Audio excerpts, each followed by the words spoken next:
সুসংবাদ দাও না।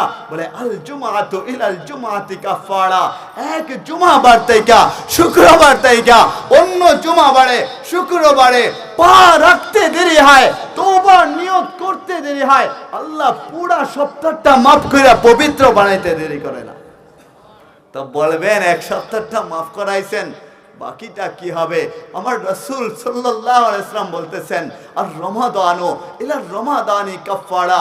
চিৎকার দিয়ে বলুন না আল্লাহু আকবার, আল্লাহু আকবার।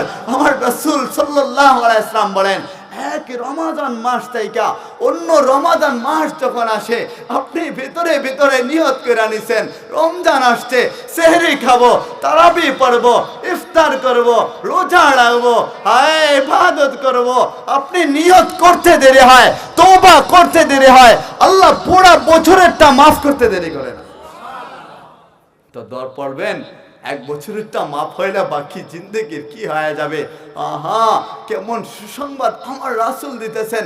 বলে কবরে যেহেতু একাই যাইবা, আমাকে যেন সঙ্গে পাও। আমি তোমার জন্য দুনিয়ায় থাকতেও বলছিলাম ইয়া রাব্বে উম্মতি, দুনিয়ায় আসতে দেরি হয়েছে, আল্লাহু আকবার কাবীরা ওয়ালহামদুলিল্লাহি হামদান কাসীরা ওয়াস সুবহানাল্লাহি বুকরাতা ওয়া আসিলা।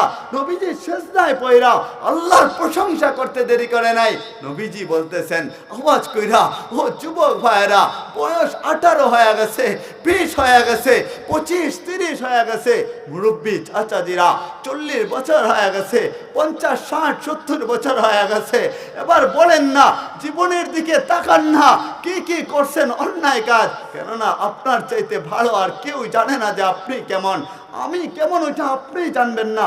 আপনার সাথে তো সবেমাত্র দেখা হইল।